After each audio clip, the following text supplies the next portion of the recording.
नमस्कार, मैं हूं शिरीष मिश्रा। हमारी इस खास पेशकश में आप सभी का स्वागत है। एलएसी पर चीन की सेना से खूनी संघर्ष में 20 भारतीय जवानों की शहादत के बाद सारा देश आक्रोशित है और चीन को करारा जवाब देने की मांग कर रहा है। विपक्ष ने घटनाक्रम पर प्रधानमंत्री के मौन पर कटाक्ष किया है तो मुख्यमंत्रियों के साथ बैठक के दौरान ही पीएम नरेंद्र मोदी ने चीन को साफ लफ्जों में चेता दिया कि कोई शक न करे कि कार्रवाई जरूर होगी। 19 जून को भारत चीन विवाद को लेकर प्रधानमंत्री ने एक सर्वदलीय बैठक भी बुलाई है। संघर्ष की वैश्विक खबर फैलते ही चीन कभी शांति प्रयास तो कभी धमकाने वाला बयान दे रहा है। भारतीय विदेश मंत्रालय ने भी चीन को बेनकाब करने का बयान जारी किया है। घुसपैठ और अवैध निर्माण चीन की सोची समझी साजिश है। बहरहाल सवाल तो ये है, चालाक चीन की इस हरकत के पीछे मकसद क्या है और इसका जवाब कब तक दिया जाएगा। इस गंभीर विषय पर चर्चा करेंगे, लेकिन उससे पहले देखेंगे एक रिपोर्ट।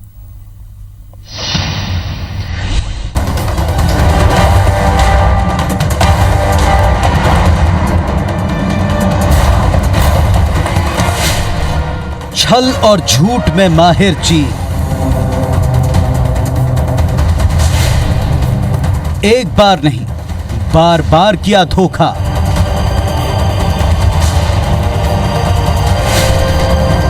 एलएसी पर बाज नहीं आ रहा चीन। कई बार लिया सब्र का इम्तिहान। I want your people to go back. See my बहुत हुआ बलिदान।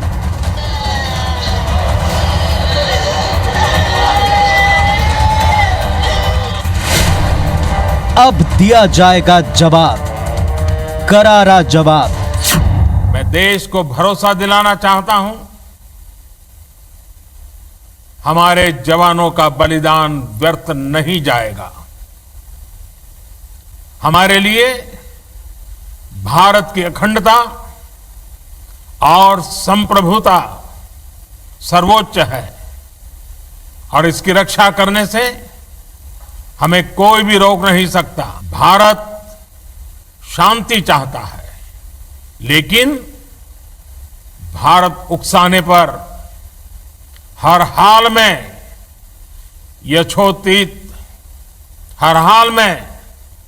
यथोचित जवाब देने में सक्षम है।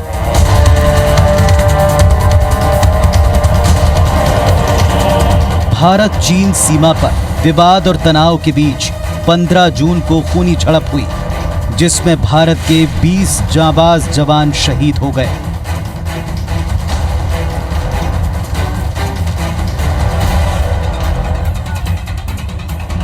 सारी दुनिया को कोरोना वायरस का दंश देने के बाद चालाक चीन की घरेलू मोर्चे पर बुरी तरह किरकिरी किसी से छिपी नहीं। जानकार बताते हैं कि इसी झुंझलाहट में ध्यान भटकाने के लिए चीन भारत के साथ सीमा विवाद का कुचक्र रच रहा है। ताजा सिलसिला शुरू हुआ इसी साल 4 मई को, जब पूर्वी लद्दाख के गलवान घाटी और पैपोंग झील इलाके में चीन ने घुसपैठ की।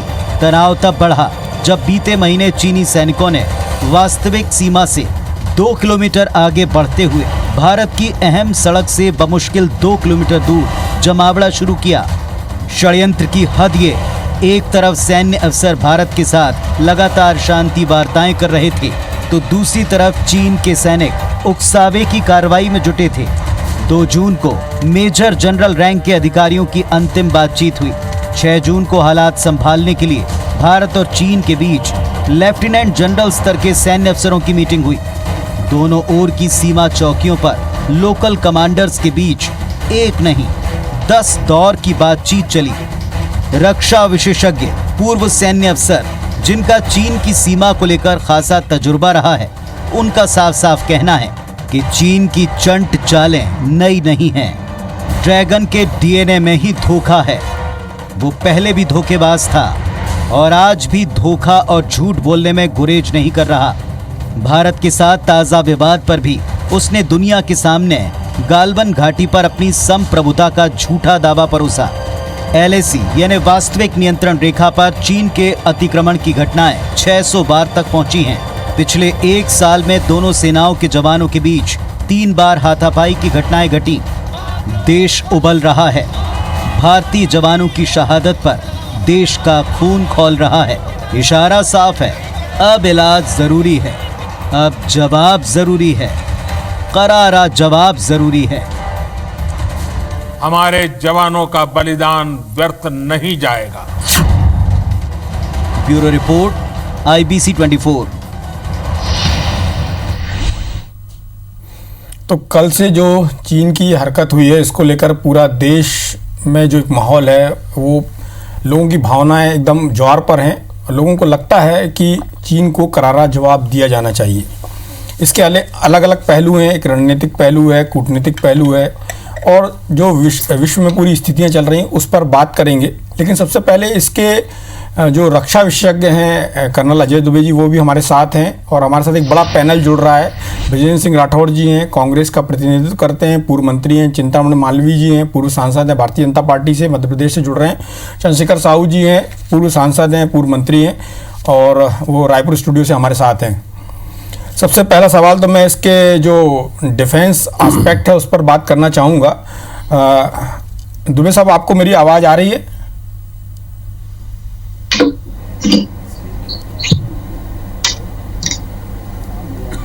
जी आ रही है। दुबे साहब, इस कार्यक्रम में आपका बहुत बहुत स्वागत है। आप लंबे समय तक लद्दाख और अन्य ऐसे क्षेत्रों में तैनात रहे हैं जो मोर्चे के क्षेत्र हैं। ये पूरे घटनाक्रम को आप कैसे देखते हैं? और सेना के स्तर पर, जैसा कि लोग बोल रहे हैं कि वहाँ पर वो एक ऐसा इलाका है जहाँ दोनों देशों के जो सैनिक होते हैं उनको अपने असला और जो साजो सामान है वो ले जाने की अनुमति नहीं होती है। केवल रैंक स्तर के जो अधिकारी होते हैं वो भी अपने हथियारों को ज़मीन की ओर उनका मुंह रख के ले जाने की अनुमति होती है। ऐसी स्थिति में वहाँ जो झड़प होती है, इसके पीछे क्या कारण था? ये एकदम से इतना ज़्यादा कैसे बढ़ गया, और जिससे भारतीय सेना के 20 जवान जो शहीद हुए हैं उसके बारे में जानना चाहूँगा।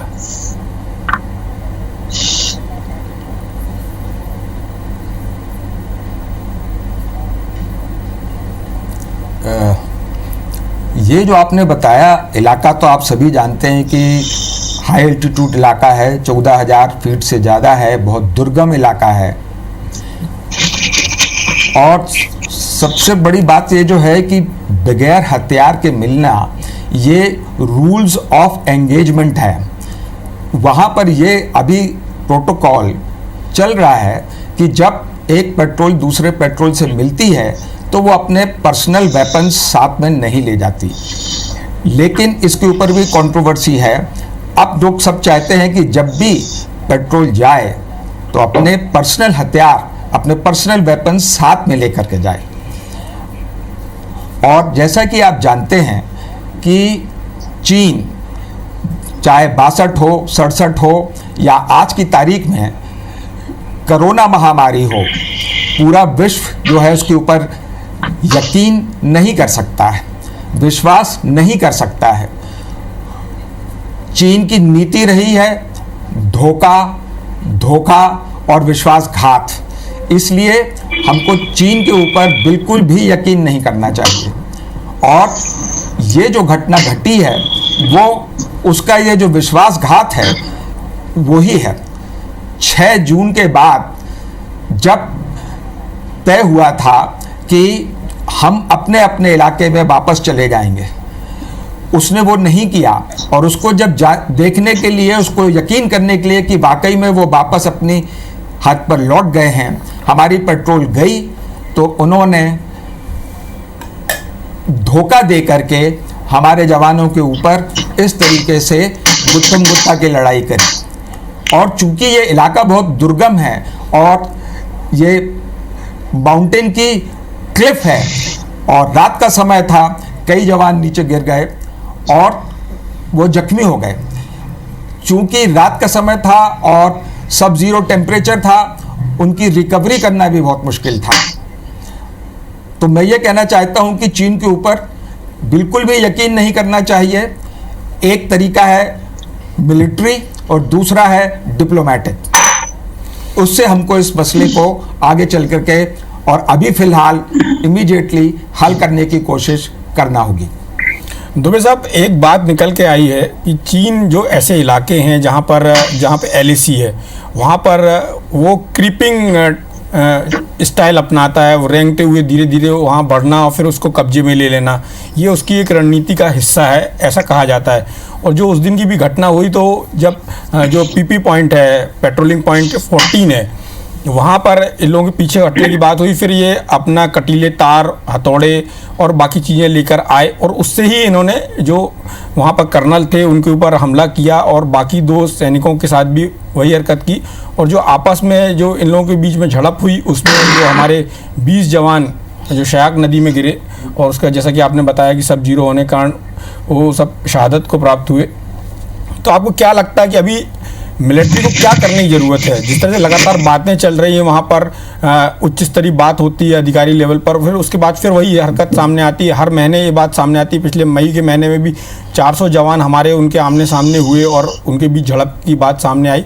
तो ये कब तक चलेगा? क्या भारत जो वहाँ पर निर्माण एक्टिविटी कर रहा है और जो तेज़ी से वहाँ पर भारत के साजो सामान पहुँच जा रहे हैं और जो लद्दाख में पिछले 2 सालों में जो डेवलपमेंट हुआ है, वो एक बड़ी वजह है, या जो इस समय आर्थिक मोर्चे पर चीन को परेशानी का सामना करना पड़ रहा है, पूरी दुनिया में भी उसके खिलाफ एक दबाव का माहौल बन रहा है, वो एक बड़ा कारण है? या फिर जो वहाँ के राष्ट्रपति हैं शी जिनपिंग, उनके देश में उनके ऊपर जो बेरोजगारी को लेकर दबाव बन रहा है, क्या मानते हैं आप? या उनकी पार्टी के अंदर जो एक कॉन्फ्लिक्ट चल रहा है?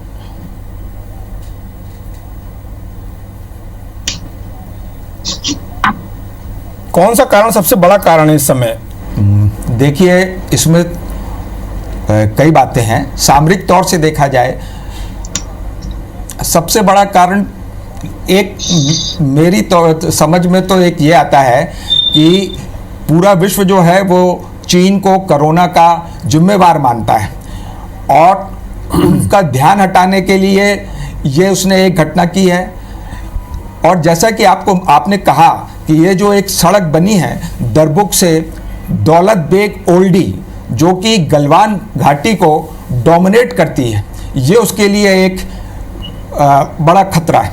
दूसरी बात, ये जो दौलत बेग ओल्डी की जो एयर स्ट्रिप है, उसको भी हमने इतना इम्प्रूव कर लिया है कि हम आसानी से वहाँ पर अपने एयरफोर्स के बड़े जहाज को भी उतार सकते हैं और लड़ाकू जहाज़ों को भी उतार ले सकते हैं। तो ये उसके लिए एक सामरिक तौर से एक बड़ा खतरा है।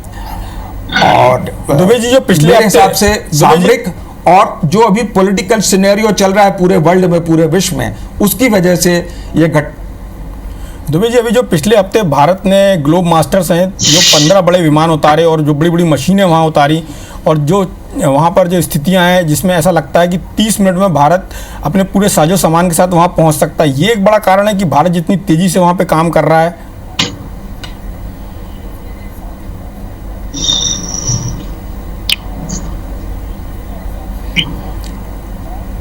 देखिए, ये तो एक कारण हो सकता है, लेकिन हम अपने इलाके में कुछ भी कर सकते हैं। और फौज का या किसी भी मुल्क का, देश का एक ये काम होता है कि वो हर वक्त हर तरह से तैयार हो। तो ये हम अपने इलाके में कर रहे हैं, मगर जैसे कि मैंने आपको बताया कि इस जगह से हम उसको डोमिनेट कर सकते हैं। और ये जगह जो है ये एक्चुअली सियाचिन ग्लेशियर से भी बहुत पास में है, तो इसकी वजह से हो सकता है कि वो हमको जहाँ पर भी है वहाँ पर रोकना चाहता है। इसलिए वो पिछले 6-7 महीने से ये सब कार्रवाई कर रहा है, और पिछले 2 महीने में जो कार्रवाई हुई उन सब से आप सभी अवगत हैं। हमारे साथ चिंतामणि मालवीय जी भी हैं। मालवीय साहब, जो केंद्र सरकार इस समय कर रही है, जिसको लेकर लगातार कांग्रेस विरोध जता रही है, कांग्रेस का कहना है, क्रिटिसाइज कर रही है कि प्रधानमंत्री मौन है और प्रधानमंत्री को इस विषय पे बात को रखना चाहिए। आपका क्या मानना है कि जो केंद्र की सरकार है वो इस मसले को से निपटने के लिए सक्षम है, या वो अभी उतने तरीके से जितनी शिद्दत के साथ किया जाना चाहिए उतनी शिद्दत के साथ नहीं कर पा रही है? देखिए, मुझे लगता है कि इससे ज्यादा शर्मिंदगी की कोई बात नहीं हो सकती, शर्म की कोई बात नहीं हो सकती। जिस समस्या को कांग्रेस ने पैदा किया, नेहरू जी ने पैदा किया, उस समस्या के लिए वो भारतीय जनता पार्टी और वर्तमान सरकार को दोषी देती है कि इतना आगे क्यों आ गए या कितनी सीमा पर चीनी सैनिक आ गए हैं। वास्तव में तो ये नेहरू जी का दोष है कि उन्होंने तिब्बत पे चाइना को काबिज होने दिया, और उसके बाद भाई तिब्बत ने तो कहा था कि हमारी रक्षा करो, और संयुक्त राष्ट्र संघ में उसने तो निवेदन किया था कि संयुक्त राष्ट्र संघ में भारत जो है हमारा विषय उठाए, क्योंकि जो तिब्बत था वो एक देश के रूप में मान्य नहीं था उस समय। उसकी शिकायत जो एक एनजीओ की शिकायत के रूप में ली गई, लेकिन उसके उल्टा जो नेहरू जी ने चाइना का साथ दिया और तिब्बत पर कब्जा हो जाने दिया, उस समय के सारे राजनीतिज्ञों ने विरोध किया था कि ये आत्मघाती कदम है, और नेहरू जी ने देश की सीमाओं को चीन की सीमा से मिला दिया। अब हमारे एक असुरक्षित सीमा उसके बाद कर दी गई। डॉक्टर बाबा साहब अम्बेडकर और उस समय के जितने लोग थे उन सब लोगों ने विरोध किया था कि ये गलत कदम है। उसके बाद भी नेहरू जी ने उपेक्षा करी और सीमा को डिफाइन नहीं किया। यदि चाइना आ गया था, तिब्बत पर कब्जा कर लिया था, तब तो सीमा डिफाइन की जा सकती थी, तब तो अच्छे संबंध थे, लेकिन उन्होंने सीमा को डिफाइन नहीं किया। और उसके बावजूद जब सेना ने बार बार तैयारी करने को कहा, भाई 54-55 में बाबा साहब अम्बेडकर ने कहा था कि चाइना हम पे आक्रमण कर सकता है। कोई तमाम राजनीतिज्ञों ने कहा कि चाइना की तरफ से खतरा है, लेकिन नहीं माना। पटेल ने कहा, मसानी ने कहा, ऐसे तमाम लोग हैं जिन्होंने कहा कि भाई ये खतरनाक है, लेकिन नेहरू जी जो उनका कम्युनिस्ट नेचर था वो कम्युनिस्ट के साथ लगे रहे। उन्होंने मेनन जी पर, मेनन जो उनके रक्षा मंत्री थे, पूरा भरोसा किया, फौज को हतोत्साहित किया। तो ये जो समस्या देन है ये तो कांग्रेस की देन है। कांग्रेस को तो बोलने का हक ही नहीं है, उन्हें तो शर्म आना चाहिए और सर में गड़ जाना चाहिए कि आज अगर इतने सैनिक मारे जा रहे हैं और हमारा इतना साजो सामान और हमारी सीमाएं हजारों किलोमीटर की अगर असुरक्षित है, तो उसका दोषी, उसका गुनाहगार यदि कोई है तो वो जवाहरलाल नेहरू है। ये किस मुंह से बात करते हैं भारतीय जनता पार्टी सरकार? लेकिन जहां तक जी मालवीय जी, लेकिन कांग्रेस की तरफ से ये सवाल उठाया जा रहा है कि चाइनीज राष्ट्रपति जो हैं वो जब यहाँ पर आए तो उनको 2 बार यहाँ पर आए, और उसके बाद भारतीय जो प्रधानमंत्री वो भी वहाँ गए, और लगातार जिस तरह से हमारे व्यापारिक संबंध हैं उनसे, और चीन इतना निर्यात कर रहा है भारत को, भारत इतना आयात करता है वहाँ से, इसको लेकर भी लोग सवाल खड़े कर रहे हैं कि भारतीय प्रधानमंत्री जो इतनी ज़्यादा उनसे प्रॉक्सिमिटी दिखा रहे थे, उसके बाद भी चीन ने इस तरह की हरकत की है। तो क्या आपको लगता है कि तिब्बत, ताइवान और हांगकांग के साथ जो चीन के संबंध हैं उस पर भारत को नए सिरे से विचार करने की जरूरत है? देखिए, प्रत्येक सरकार का दायित्व होता है कि वो अंतर्राष्ट्रीय संबंधों को अच्छे से अच्छा करे, ताकि अनेक मंचों पर, अंतर्राष्ट्रीय मंचों पर उसे समर्थन मिले।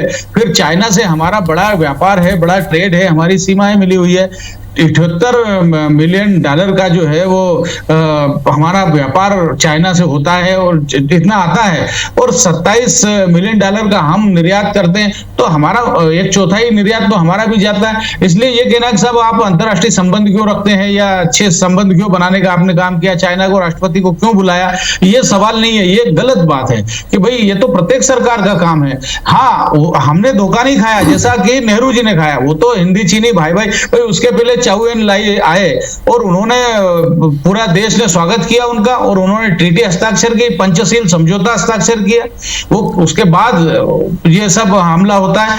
तो धोखे में तो कांग्रेस रही है। हमारा तो हम आज प्रधानमंत्री जी ने स्पष्ट संकेत दिया है कि कोई भी बदतमीजी बर्दाश्त नहीं की जाएगी और हम हमारी सीमाओं की रक्षा करने में समर्थ हैं। इससे बड़ा कोई संदेश नहीं होता है। और इस भाई प्रधानमंत्री या सरकार से तो अपेक्षा नहीं की जा सकती है कि वो वहां लड़े। फौज को पूरा छूट दी हुई है, पूरी अनुमति दी हुई है कि वो अपने निर्णय स्वयं ले ले, जैसा फौज को लगेगा वैसा निर्णय लेगी।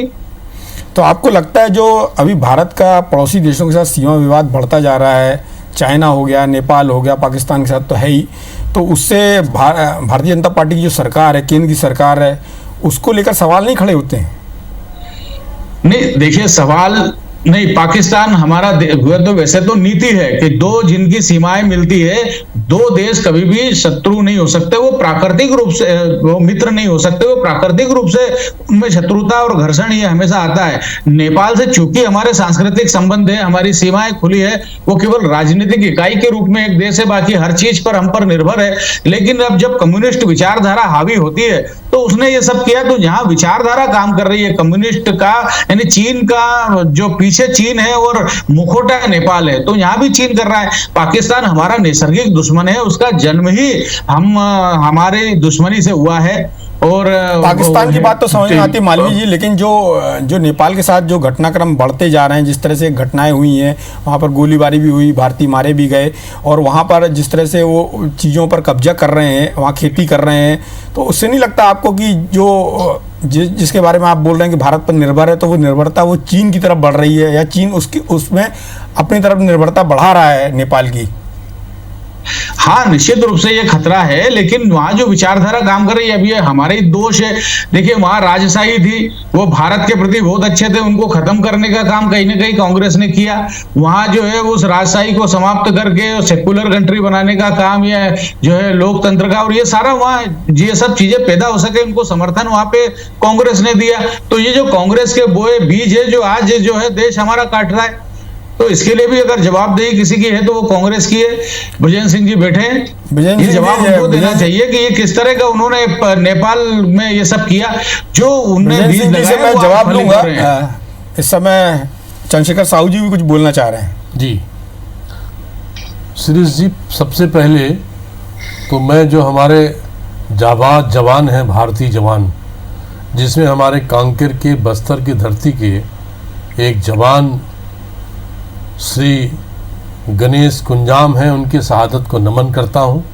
सभी शहीदों के परिवारों के प्रति अपनी विनम्र श्रद्धांजलि के साथ साथ उन्हें इस वज्राघात से ऊपर उठने के लिए, शक्ति के लिए प्रार्थना करता हूं। और जो बातें आई हैं मूल रूप से कि 1948 में जब यूएन में सिक्योरिटी काउंसिल की संस्था का सवाल उठा था, उस समय भारत ने चीन का साथ दिया। ये कितना बड़ा अवसर था हमको। 1962 में 1,25,000 वर्ग किलोमीटर पे चीनी कब्जा भारत के भूमि पर हुआ। आज उसी के कारण ये विवाद आ रहा है। मैं एक नई बात भी कहना चाहता हूँ, यदि आप हो सकता है उसमें इत्तेफाक भी रखें। हमारे अन्य मित्र, हमारे सभी विद्वज्जन यहाँ बैठे हैं, और दुबे साहब को भी मैं बहुत धन्यवाद करता हूं, जिन्होंने बहुत सटीक रूप से और सामरिक नीति पर और सामरिक दृष्टि से आप खुलासा भी किया है। ये जो लद्दाख की घाटी है, जहां पर तेजी से निर्माण कार्य हो रहा था, सड़क निर्माण का और इंफ्रास्ट्रक्चर का काम हो रहा था, उससे कहीं न कहीं चाइना में चीड़ थी। और उसके आगे देखिएगा, आने वाले समय में एक्सप्लोर होगा। शिरीष जी, ये बहुत गंभीर बात मैं आपसे कहना चाहता हूँ। वो ये है कि उस हिमालयन बेल्ट में सोने का अकूत खदान है, जो आने वाले समय में एक्सप्लोर हो सकता है। क्योंकि चाइना के बारे में एक आपकी इजाज़त से कहूँगा कि चाइना ने जब अफ्रीकन कंट्रीज़ को अपने सबब उपनिवेश बनाया, तो वहाँ से जितना मेटल निकला, देखिए उपनिवेशवादी कैसे दृष्टिकोण अपना रहे हैं। अब बिल्कुल मालवीय जी ठीक कर रहे हैं कि वो विस्तारवादी नीति पर चल रहे हैं। एक प्रकार से वो कम्युनिस्ट का लेबल है, लेकिन वो साम्राज्यवादी तरीके से अपने कार्य को कर रहे हैं। वहाँ पर DRC, डेमोक्रेटिक रिपब्लिकन कांगो, वहाँ का जो लिथियम है, वहाँ का जो लिथियम है, जिससे पूरा इलेक्ट्रॉनिक आइटम बनता है, उस पर उनका कब्जा है। लैटिन अमेरिका, वो उस पर, उसके सारे जो सोर्सेस हैं, सारे जो खनिज भंडार हैं, सारे जो संसाधन हैं, उस पर उनकी नज़र है। और इसीलिए भारत के उस हिमालयन बेल्ट में जो सोने की खान है, उस पर चाइना की नज़र है। और इसी दृष्टि से ये इकोनॉमिक एक प्रकार से आइसोलेट जब हो गया है, ये कोरोना के चलते, तो सारी कंपनियां वहां से विड्रा कर रही है। ये आइसोलेट होने के कारण ही इस प्रकार से हरकतें कर रहा है। और उसके दूरदृष्टि में ये बात है, जैसे पाकिस्तान के उन्होंने इकोनॉमिक कॉरिडोर की बात आप सारे दुनिया के लोग जानते हैं। तो इसलिए चाइना जो धूर्त कंट्री है, चाइना जो बेईमान कंट्री है, चाइना जो सबसे करप्ट कंट्री के रूप में आज दुनिया के सामने आया है, इस पर तो कतई विश्वास नहीं किया जा सकता। और इसीलिए प्रधानमंत्री पूरे देशवासियों को विश्वास में लेकर कह रहे हैं कि हम उससे निपटने में समर्थ हैं, और समय आने पर यथोचित उसके कार्यवाही सामने दिखेगा। तो मुझे लगता है ये दो तीन बिंदु है। और मैं आपका पॉलिटिकल एंगल से यदि आप पूछेंगे तो मैं निश्चित रूप से कुछ बातें कहना चाहूंगा। मैं एक बार राठौर साहब को ले लेता हूं, क्योंकि अभी तक मैंने राठौर जी मैं कुछ बातें रह गई है, मैं आपसे चिंतामण मालवीय जी ने जो बात की है, कांग्रेस पर आरोप लगाया है नेपाल में राजशाही समाप्त करने का, और पंडित जवाहरलाल नेहरू पर भी बहुत सारे उन्होंने आरोप लगाए हैं। राठौर साहब, चाहूँगा कि आप इस पर जवाब दें, और क्योंकि इस समय कांग्रेस पार्टी जो क्रिटिसाइज़ कर रही है, उसको लेकर भी लोग बाग क्रिटिसाइज़ कर रहे हैं।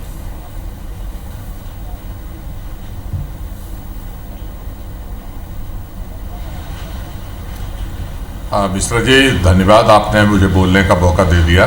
नहीं सर, आपको बुलाया ही है बोलने के सबसे लिए। पहले तो मध्य प्रदेश और छत्तीसगढ़ के जो हमारे सैनिक शहीद हुए हैं और देश के जो सैनिक शहीद हुए हैं, मैं उनके चरणों में नमन करता हूं, उनके बलिदान को नतमस्तक करता हूं। बड़े दुख और तकलीफ के साथ इस बात को कहना पड़ता है कि जब आज हमारा देश का सवाल आता हो, जब हमारे सामने पड़ोसी देश हमारे ऊपर, हमारे सेना के ऊपर आक्रमण करने का दुस्साहस करते हों और ऐसे में हमारे भारतीय जनता पार्टी के मित्र केवल राजनीति की बात करें तो ये बहुत ही शर्मिंदगी और बहुत ही निंदनीय। मैं आपसे कहना चाहता हूं, कब तक ये झूठी वाहवाही के दम पर आप चलेंगे? आज भाषणों का समय नहीं है, चाहे आप भाषण दे रहे हो, चाहे प्रधानमंत्री जी हो, चाहे कोई भी हो। आज देश भाषण नहीं सुनना चाहता, आज देश चाहता है जवाब। देश चाहता है जो हमारी शहादत है उनके बलिदान का बदला। ये केवल चैनल पे बैठ के नहीं होगा, इसके लिए उन सेना के लोगों से पूछिए जो वहाँ मैदान के ऊपर खड़े हैं। मैं आपके माध्यम से इस बात को कहना चाहता हूँ मिश्रा जी, हमारे मित्र मालवीय जी ने बड़ी बड़ी बातें की, नेहरू जी ने ये गलत किया, ये गलत किया, तो क्या इनके परिवार के लोग स्वतंत्रता संग्राम सेनानी के उसमें साथ थे? आज कांग्रेस पार्टी की आप बुराई कर रहे हो।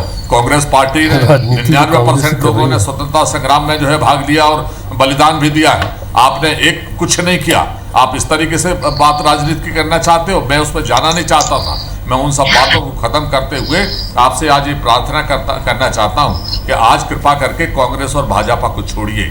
हमारे कर्नल साहब बैठे हैं, इनको इनके मन से पूछे इन्हें कितनी पीड़ा हो रही होगी ऐसी बात। मुझे लगता है ये सलाह आप राहुल गांधी और सोनिया गांधी को कैसे दीजिए। और मजबूत कर सकते हैं, कैसे हम दुश्मन से निपट सकते हैं।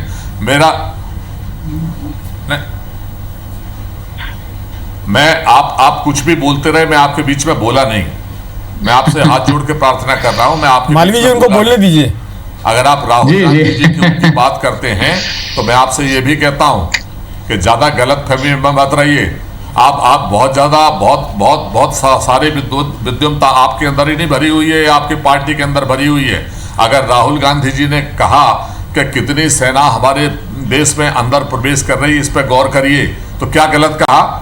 अगर उन्होंने नोटबंदी के टाइम पे कहा था तो क्या गलत कहा था? आज आपने ये आदत बना ली है कि आप विपक्ष को विश्वास में नहीं लेना चाहते, आप हर किसी का मजाक उड़ाना चाहते हैं। इसीलिए आज हमें नेपाल जैसा देश आंखें दिखा रहा है। आप बड़े हिंदू मुसलमान की बात करते हो। मैं आपसे पूछता हूँ, पाकिस्तान को छोड़िए, नेपाल तो हमारा भाई है, आज आपको वो आंखें दिखा रहा है। उत्तर प्रदेश में उसने आपके चिन्ह हटा के अपने गाड़ दिए और आप देख रहे हो चुपचाप से। ये कितने बड़े सर्व की बात है। आप बड़ी बड़ी रक्षा मंत्री को हमने सुना, राजनाथ सिंह जी को, कि जब हमारा प्रधानमंत्री मोदी होगा और एक बार शपथ ले लेगा तो पाकिस्तान हो चाहे अड़ोस पड़ोस के देश थर थर कांपेंगे। आप थर थर कांप रहे हैं, आपकी जमीन के अंदर घुस के आपके सेना को मारने का काम कर रहे हैं, और ऐसे में आप राजनीति की बात कर रहे हो। इससे तकलीफ की कोई बात हो नहीं सकती। आज मिश्रा जी, मैं आपके माध्यम से कहना चाहता हूं कि अगर हमें चाइना से निपटना है तो कूटनीतिक तरीके से हमें अच्छी रणनीति को तैयार करना पड़ेगा। आर्थिक मोर्चे के ऊपर उसको हमें कमजोर करना पड़ेगा, अपने रक्षा बजट को हमें बढ़ाना पड़ेगा, और अपने जो सेना के लोग जो बलिदान दे रहे हैं उस शहादत को हमें ताकत के साथ मुंहतोड़ जवाब देना पड़ेगा। तब हम जो है मजबूती से खड़े होंगे, और इस बात को आपको स्वीकार करना पड़ेगा। आपका रक्षा मंत्रालय हो चाहे कुछ भी हो, अगर एक देश लगातार आपके अंदर घुसता चला आता है, आपके सेना के विश्वास में ही अगर आपको मार के चला जाता है, तो कहीं ना कहीं ये हमारा इंटेलिजेंस फेल्यूर है। मैं कोई फौज का आदमी नहीं हूं, ना मैं इसका जानकार हूं। हमारे दुबे साहब ज्यादा अच्छा बता पाएंगे, लेकिन दुबे साहब से बात कर लेंगे। राठौर साहब, कि मेरी जो ससुराल है उसमें बहुत बड़े बड़े स्तर के फौजी अफसर, एक नहीं कई हैं, इसलिए मैं बात सुनता हूं, जानता हूं, इसलिए मैं इतनी बात आपसे कर रहा हूं। तो कृपा करके आज राजनीति की बात आप मत करिए, आज आप बात करिए केवल इस विषय के ऊपर जो आज का विषय है। बहुत अच्छी बात कही आपने कि राजनीति की बात नहीं होनी चाहिए, और इस बात से शायद सभी लोग इत्तेफाक रखते हैं कि राजनीति की बात नहीं होनी चाहिए। लेकिन अभी टाइम एक ब्रेक का है। ब्रेक के साथ हमारे साथ एक गेस्ट और जुड़ेंगे जो रक्षा मामलों की रिपोर्टिंग के विशेषज्ञ हैं, मुकेश कौशिक जी। करीब 25 वर्षों का उनका अनुभव है, उनको भी हम सुनेंगे। वीर सैनिकों की शहादत ने पूरे देश की अंतरात्मा को हिलाकर रख दिया है। मैं इन सभी बहादुर शहीदों को श्रद्धा के साथ नमन करते हुए दिल की गहराई से श्रद्धांजलि देती हूँ। छत्तीसगढ़ के हमारे कांकेर के जो जवान शहीद हुए उनको मैं नमन करता हूँ, श्रद्धांजलि देता हूँ। उन्होंने बहादुरी के साथ में देश के लिए खड़े रहे हैं। और चीन के संदर्भ में हमारे प्रधानमंत्री जी सारे मंत्रिमंडल की बैठक बुला के गंभीर है। आज हमारे 20 सैनिक शहीद हुए हैं जो हमारे देश के लिए एक बड़ा नुकसान है। तो हम लोग आशा करते हैं आदरणीय मोदी जी इस दिशा में ध्यान देंगे। ब्रेक के बाद आप सभी का स्वागत है। हमारे साथ मुकेश कौशिक जी जुड़ गए हैं, वरिष्ठ पत्रकार हैं, रक्षा मामलों की रिपोर्टिंग करते हुए ने 25 वर्ष से ज़्यादा हो चुका है। मुकेश जी, अभी जो स्थिति बनी है इसके लिए मूल रूप से क्या चीज़ जिम्मेदार है और इस पूरी घटना को आप कैसे देखते हैं? देखिए, मुझे लगता है कि हम लोगों ने चीज़ों को उतनी पारदर्शिता से लोगों के सामने नहीं रखा जितना रखा जाना चाहिए था। ये ठीक है कि सीमा के मामले हैं और सीमा के मामलों में और जब इस प्रकार की कुछ आपस में झड़पें चल रही हों तो थोड़ा बहुत उसको ऑपरेशनल कारणों से दूर रखा जाता है। लेकिन जब दूसरा पक्ष अपनी सारी बातें सोशल मीडिया पर और प्रचार में इस्तेमाल कर रहा हो तो हम लोगों को भी इस मामले में खुलकर सामने रखना चाहिए था। जैसे बहुत दिनों तक हम ये मानते रहे और कहते रहे कि चीनी सैनिक अंदर नहीं आए हैं, लेकिन अगर अंदर नहीं आए थे तो बातचीत किस मुद्दे पर कर रहे थे हम लोग? वो कमांडिंग लेवल, ब्रिगेड लेवल पर बातचीत चल रही थी, मेजर जनरल लेवल पर बातचीत चल रही थी, उसको एस्केलेट होते हुए लेफ्टिनेंट जनरल लेवल तक बातचीत पहुंची। तो अगर हम किसी मुद्दे पर बातचीत कर रहे थे तो कोई इशू तो रहा ही होगा। अगर उन इश्यूज पर लोगों को क्लैरिटी देते और बताते रहते कि ये स्थिति पेंगोंग त्सो में बन रही है, गलवान में बन रही है, देपसांग में बन रही है, तो मुझे लगता है कि वो ज़्यादा अच्छा होता। खैर, ऐसा नहीं हुआ, लेकिन जो 15 जून की घटना है उसको बहुत हल्के से नहीं लेना चाहिए। 20 सैनिकों का मारा जाना और लगभग 10 से ऊपर का घायल होना, मुझे नहीं पता कि अभी घायलों की एग्जैक्ट संख्या क्या है, लेकिन इतनी बड़ी संख्या में अगर हताहत हुए हैं तो ज़रूर इसके मायने समझे जाने चाहिए। मुकेश जी, कुछ लोग मिसिंग भी हैं क्या? अभी इस बारे में सेना ने कोई ऑफिशियली हमको नहीं बताया है। हम लोग बार बार उनसे पूछ रहे हैं कि अगर कुछ मिसिंग सोल्जर हैं क्या, और इसमें पूरी संभावना है कि कुछ सोल्जर्स मिसिंग रहे होंगे। लगभग 14 से लेकर 17 के बीच में आंकड़े आते रहे जो सोशल मीडिया पर यूं ही तैरते रहे हैं। चाइना के 46 सैनिक हताहत हुए हैं, ये भी आंकड़ा हम लोगों को बीच बीच में सूत्रों के हवाले से आया, लेकिन ना चाइना के पक्ष ने इसकी पुष्टि की है ना भारत ने कहा है। तो जिस तरह से 46 लोगों के मरने या हताहत होने चीनियों की बात आई है सामने, उसी तरह से लगभग 17 भारतीयों के मिसिंग होने की बात भी सामने आई है। और जब तक दोनों पक्षों में से कोई एक उसको स्वीकार न कर ले कि ऐसा है, तो मुझे नहीं लगता कि हम लोगों के पास कुछ ऑथेंटिक सोर्स ऑफ इंफॉर्मेशन है। लेकिन जिस रिज पर ये हुआ, 15,000 फुट की ऊंचाई पर एक रिज है, वहाँ पर जो गालवान रिवर है उसके छोर पर हुआ। वो छोर इतना नैरो है कि आपको उसकी रूह कांप जाए अगर आप उसकी जगह को देख लें। वहाँ पर जहाँ पर 20 लोग इकट्ठा एक साथ नहीं हो सकते, वहाँ पर 200 से ज़्यादा लोग जमा थे और उनमें आपस में धक्का मुक्की चल रही थी, रॉड चल रही थी, लाठियाँ चल रही थी, पत्थरबाजी हो रही थी। तो ऐसे में बहुत सारे जवान, कम से कम 4 से 5 जवान तो जिनकी डेथ सामने आई आज, जो हमको इन्फॉर्मेशन मिली है, वो उस नदी में से मिली है जहाँ सब जीरो टेम्परेचर था। उस टेम्परेचर में ऊपर से जो 120 फुट गहरी नीचे नदी बहती है गालवान, और उसकी वो गशिंग रिवर है, उस इतनी तेज बहती है कि सब जीरो टेम्परेचर में ऊपर से गिरा होगा कोई जवान, तो उसकी पत्थरों से टकराया होगा, उसके बाद नदी में गिरा होगा, उसके बाद वो फ्रीज हो गया होगा। तो आप इस बारे में सोच सकते हैं कि वो इस खतरनाक इलाके में अगर 200-250 लोग एक साथ एक दूसरे के सामने टूटे पड़े हुए हों, 3-4 घंटे का ये घमासान मचा हो, तो इसमें 20 लोगों का हमारी तरफ से मरना, 40-45 का उधर से गिर जाना और बहुत लोगों का गायब हो जाना, इसमें मुझे अस्वाभाविक कुछ नहीं लगता है। मुकेश जी, पर आपके सोर्सेज क्या बोलते हैं? ये तो आपने बताया कि सोशल मीडिया में चल रहा है, ऐसा लोग बाग कह रहे हैं, लेकिन आप इतने अंदर तक लोगों से बात करते हैं, आपके सभी तरह के सोर्सेज हैं, क्या कहते हैं आपके सोर्सेज? और इस घटना का समाधान किस तरह से देखते हैं? अभी जो हाल फिलहाल में बात का एक चैनल शुरू हुआ है। देखिए, मैं कई लोगों से मिलता रहा हूँ, कई पूर्व फौजियों से बात होती रही है, हमारे कुछ सोर्सेज हैं लद्दाख में भी हैं जहाँ पर वो तैनाती है। मैं इन सारी बातों से, और जब मैं बीच बीच में सोशल मीडिया जिक्र करता हूँ तो उसका मतलब ये नहीं कि वो सोशल मीडिया पे हो ही, मैं अपनी कुछ बातें अपने सोर्सेज के हवाले से भी बोल रहा हूँ उसमें। हुआ ये था कल जो सोमवार को हुआ, वो बड़ी अजीब घटना थी। जैसे कि डी-एस्केलेशन होगा, डिसएंगेजमेंट होगा, ये 6 जून को तय हो गया था। दोनों के लेफ्टिनेंट जनरल्स ने तय कर दिया था कि हम लोग पीछे जाएंगे, और एक तय हुआ था कि जो पेट्रोल पॉइंट 14 है उसके पीछे एक पोस्ट है 3-4 किलोमीटर दूर, वो चाइनीज की है, वो LAC पर उनके इलाके में है। तय हुआ था कि उस पॉइंट से 14 के बीच में एक बफर जोन बनेगा। उसमें इस बफर जोन का मतलब ये होगा कि ना चीन का सैनिक रहेगा ना हमारा रहेगा। लेकिन 6-7 दिन तक उन्होंने ये पूरा नौटंकी दिखाई कि वहां से वो टेंट उठाते देखे गए, तंबू उठाते देखे गए, सामान उठा के लेके जाते देखे गए। तो भारतीय सैनिकों को ये एहसास हो रहा था कि वहां पर अब शांति आ रही है, वो डीएस्केलेट कर रहे हैं, डिसएंगेजमेंट चालू है और ईमानदारी है जो सहमति बनी। उसी ईमानदारी की परख के लिए कर्नल संतोष बाबू ने देखा था कि पेट्रोल पॉइंट 14 के थोड़ा सा आगे एक पोस्ट है जो ऊंचाई वाली पोस्ट है, वहां पर वहां से वो पोस्ट हट नहीं रही थी। कर्नल बाबू और उनके साथी उस पोस्ट को हटाने के लिए गए थे, और वहां से उन लोगों ने हटना भी शुरू कर दिया था, लेकिन अचानक वो मुड़े और कर्नल बाबू और उनके लोगों पर हमला कर दिया और धारदार हथियारों से हमला किया। और आप समझ सकते हैं 16 बिहार रेजिमेंट के जो कमांडिंग ऑफिसर है, अगर ये खबर फैली तो पीछे से भारत के सैनिक भी आए गए, 17 से 80 लोग उधर पहुंच गए, उधर से उन्होंने 100-200 लोग बुला लिए।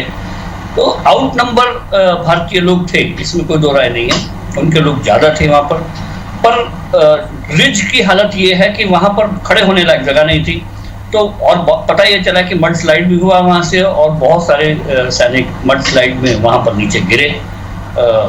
ये लगातार एक के बाद एक घटनाएं होती चली गई। 15 जून को शी जिनपिंग अपना बर्थडे मनाते हैं, हो सकता है कि उधर दूसरी ओर भी उस चौकी पर भी बर्थडे की तैयारी रही हो, दोपहर तक उन्होंने कुछ अपने आप को बुलंदी और हौसलों में रहे हों, अपने नेताओं को कुछ संदेश देना चाहा हो। तो उस हौसले में चाइनीज सैनिक थोड़ा मतवाले ज़्यादा थे, ये हमको सूचना है। मुकेश, ये पूरी जो घटना हुई है इसके बाद अब चीज़ें किस तरह से शेप अप होंगी, क्या शेप लेंगी? दरअसल मुझे लगता है कि भारत इसमें रिएक्टिव मोड में है, एक्टिव मोड में नहीं है। तो घटनाएं किस ढंग से होंगी ये चाइना पर डिपेंड करता है। वो किस हद तक अपने लोगों को काबू में कर पाते हैं, वो किस हद तक अपनी एग्रीमेंट को ईमानदारी से लागू कर पाते हैं, वो किस हद तक डी-एस्केलेशन एग्रीमेंट को लागू कर पाते हैं, वो किस हद तक अभी तक जितने एग्रीमेंट सीमा पर विवाद के हुए हैं उसको किस हद तक मानते हैं। और चाइना का रिकॉर्ड रहा है कि वो एग्रीमेंट करने के मामले में बहुत आगे रहते हैं, लेकिन उसको तोड़ने के मामले में उससे दुगना आगे रहते हैं, क्योंकि ये पैरेलल फोर्स तो हम लोग हैं नहीं, दोनों का मुकाबला।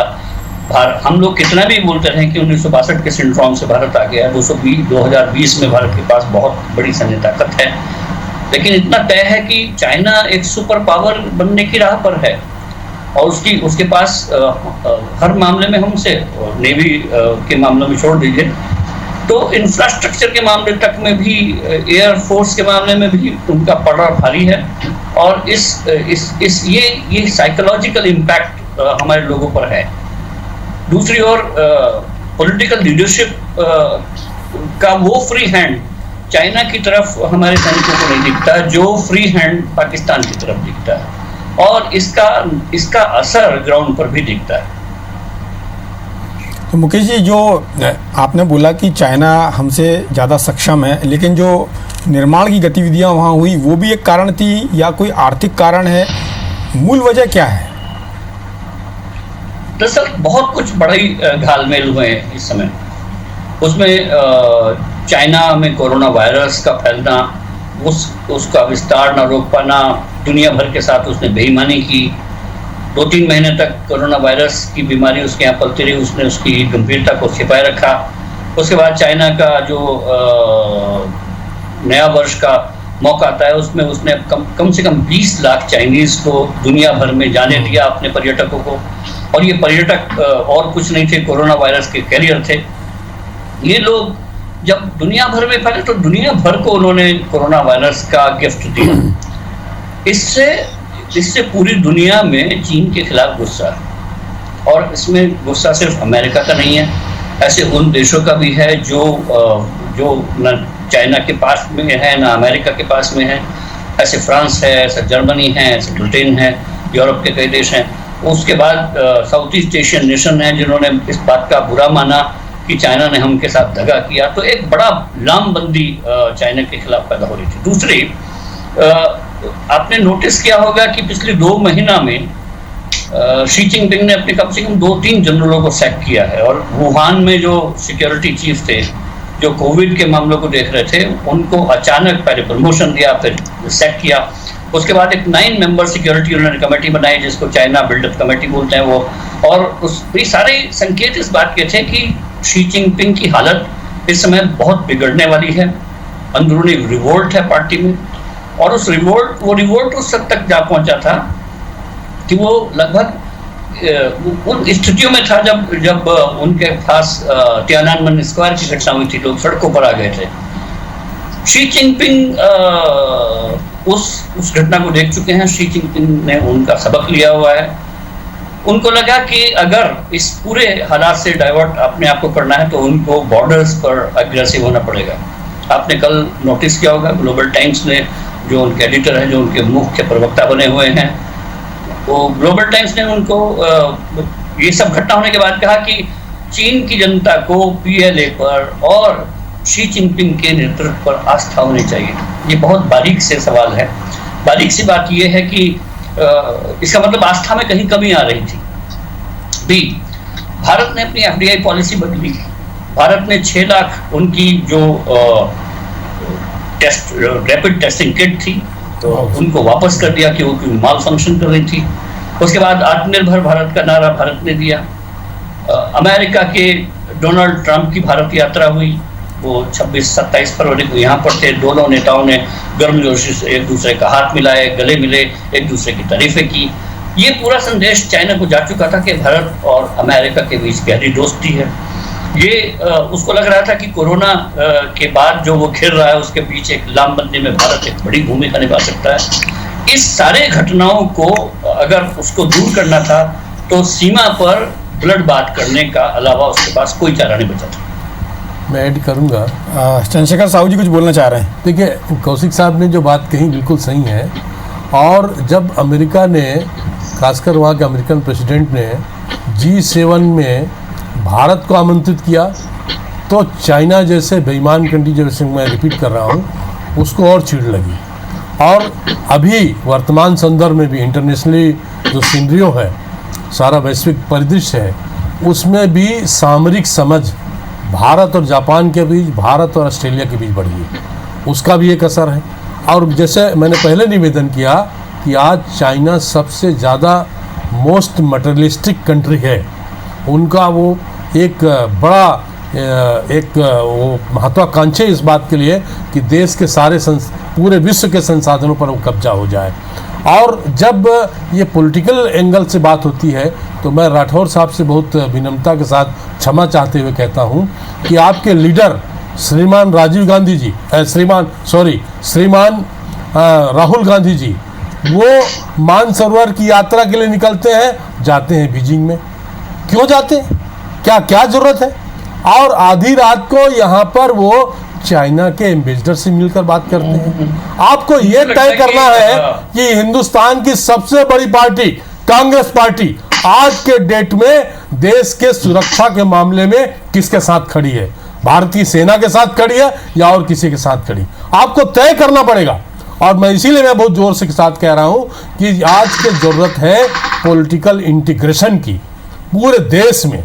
और जब हमारे साथ नेपाल हमारे साथ विरोध साहू जी, उसमें तो राठौर सुरेश साहब जी, मैं एक बात और कहना चाहता हूं। मैं स्वयं सार्क के सम्मेलन में था, काठमांडू सार्क में 2016 में। वहां जो लोगों का आवाम की जो बात है वो अलग है, वहां के जो सियासत करने वाले लोग हैं उनकी सोच अलग है। और वहां भी देखिए पूरा वहां के जितने पावर जनरेट हो रहा है उस पर उनके कब्जा, वहां पर दूसरे जो संसाधन उस पर उसकी कब्जा। तिब्बत की बात आ रही थी, तिब्बत के सारे जल संसाधनों पर चाइना की कब्जा है। यदि तिब्बत हट जाए और पानी के लिए चाइना तरस जाएगी। और इसीलिए मुझे लगता है ये इकोनॉमिकली बहुत आइसोलेट हो चुकी कंट्री है और ये इस प्रकार से हरकत कर रही है, जिसका माकूल जवाब हिंदुस्तान के जनता आवाम के साथ साथ हिंदुस्तान के नेतृत्वकर्ता देंगे। प्रधानमंत्री मोदी जी ने। मैं राठौर साहब से जवाब ले लेता हूं। जो आपने बात कही कि पॉलिटिकल इंटीग्रेशन की जो बात कही है आपने, और राहुल गांधी जी की बीजिंग यात्रा और चाइना के राजदूत से मिलने की जो आपने बात की है, राठौर साहब मैं चाहूँगा कि आप इसका जवाब दें।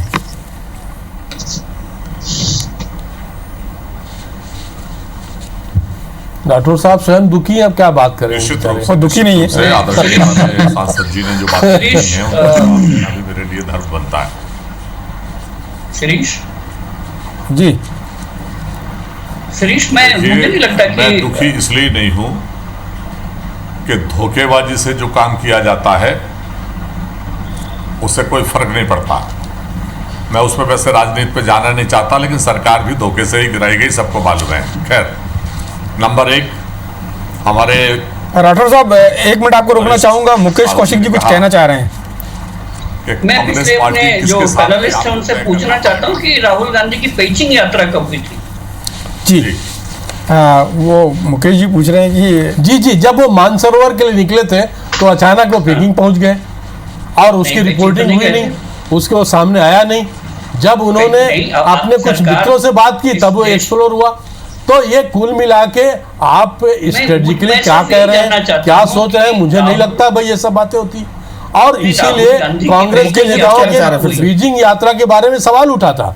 ये बड़ा एक कंट्रोवर्सी। मुकेश जी का कहना है कि उनकी जानकारी में ऐसी कोई यात्रा नहीं है। ठीक है मुकेश जी, आप बहुत ग्राउंड रिपोर्ट को यहाँ पर रख रहे थे, आपसे हम लोग इत्तेफाक रखते हैं।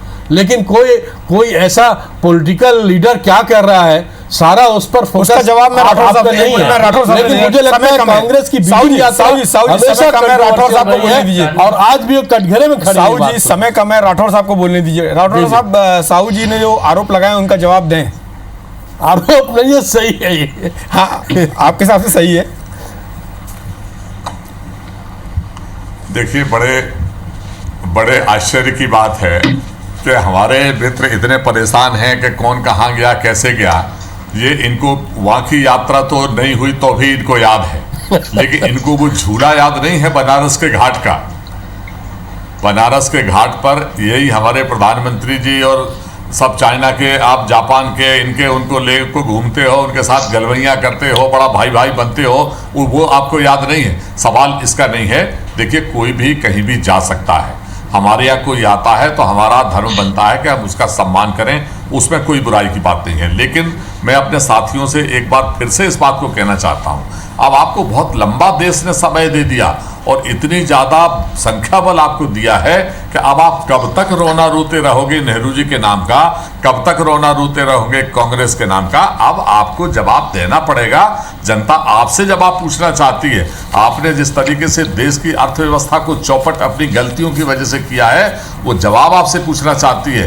काले धन के नाम पे आपने बड़ी बड़ी बातें की थी, लेकिन वो काला धन तो आज तक नहीं आया। आप विषय से हट रहे हैं श्रीमान जी। रास्ते राष्ट्रीय सुरक्षा के सवाल पर जब आप प्रश्न करते हैं, इसीलिए आपको कहना पड़ता है। राहुल गांधी जी ने आपको चेताया था।